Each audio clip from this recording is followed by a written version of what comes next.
everybody, how's it going? Welcome back to Copper Jacket TV. So Democrats are trying to find every possible avenue that they can find to restrict your Second Amendment rights these days. We have Supreme Court precedent that's kind of put them on the ropes, and so now what they're doing is they're trying to get through those cracks and come up with ways that we've never seen before. I have talked a lot about gun control on the state level and federal level. Each one of them has been bad in their own right. But if you ask me, what we're going to be talking about today is the absolute worst that I have seen yet. So we're going to be talking about full-on mental health screenings before even being able to partake in your Second Amendment rights. Let's get to it.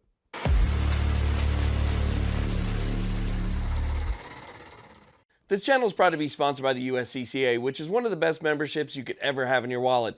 As a member, you get that self-defense liability insurance, which is priceless, and it's 100% money-back guarantee. Now, if you sign up with my link down below in the description box for a limited time, you can get this Otis handgun cleaning kit. This is a really nice cleaning kit. It's not one of the cheap ones. It's Otis. They make good quality stuff.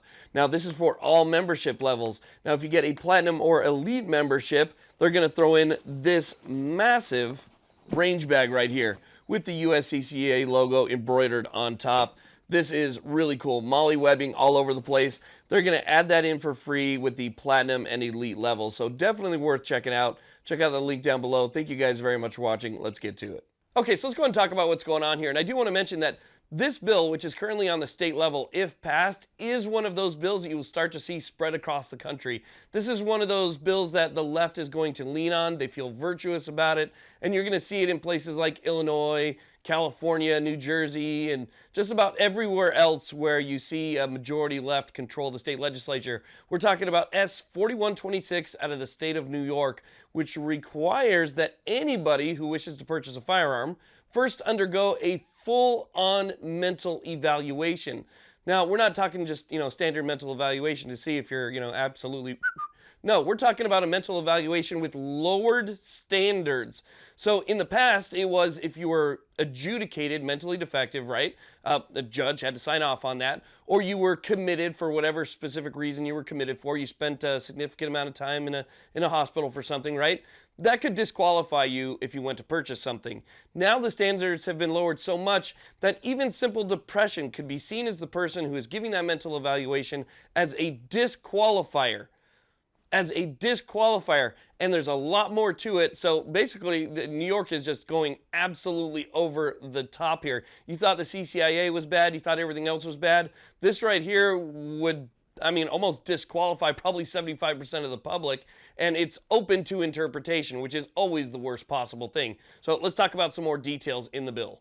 So let me go ahead and put a couple sections of this bill up on the screen, and keep in mind here that this is currently in committee. So it's already been introduced, it's now in committee, and then it has to go through the rest of the process. But we know that in places like New York, stuff like this is looked on as, what a great idea. This is something that we should definitely adopt because, why not, right? It infringes on people's Second Amendment rights, and that's really what they're going for. So this serves their purpose exactly. But let me go ahead and put this up on the screen so you guys can kind of see it here. But it says, Section 1 of the bill amends General Business Law Section 897 by adding a new subdivision 1A, and Section 2 of the bill amends Section 898 of the General Business Law by amending Subdivision 1 and adding a new Subdivision 2A to require that before any sale, exchange, or disposal of a firearm, rifle, or shotgun at a gun show by a federal licensed dealer or private sale, including when such sale, exchange, or disposal is between immediate family members. So this is including between immediate family members. If you want to, father to son, sorry, buddy, you got to go get a mental evaluation first. A purchaser of any firearm, rifle, or shotgun shall submit to a mental health evaluation and provide the seller with proof of his or her approval to purchase such firearm, rifle, or shotgun pursuant to the Mental Hygiene Law Section 7.091. That's just the first section right there. So not only does this violate HIPAA laws because you have to go get a mental evaluation and you have to share that with somebody who could be a complete stranger, but we're talking about even between family members now. They're saying that before you exchange anything between family members, you have to go get a mental health evaluation.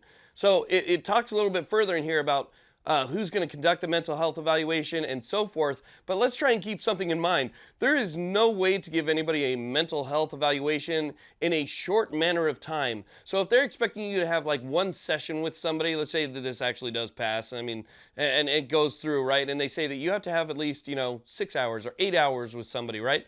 There's no way to actually evaluate somebody in 8 hours. Mental health professionals will tell you that. You can't evaluate somebody in 8 hours. It's going to take a significant amount of time to do that. So what they're going to do is they're going to talk to you. They're going to look at your characteristics, try and figure you out, and basically just, put a thumbtack in it and say, oh, this guy's good, this guy's not good, and kind of move you on through the conveyor belt of what they have going on here. So not only that, it's also going to be just another delay on you being able to practice your Second Amendment rights in the state of New York. Now, before we get to the last step here, which talks about the evaluation, I should mention that more than likely you're going to be the one that's going to have to pay for this. You're going to have to pay for your own mental evaluation because the state's not going to kick in for something like this. They don't create things like this and say, okay, well, we'll go ahead and pay for it. We just want you to do it. No, usually, just like with training and everything else to get your CCW, more than likely it's going to come out of your pocket. So in Section 3 here, it says, amend Section 7.09 of the Mental Health Hygiene Law by adding a new subdivision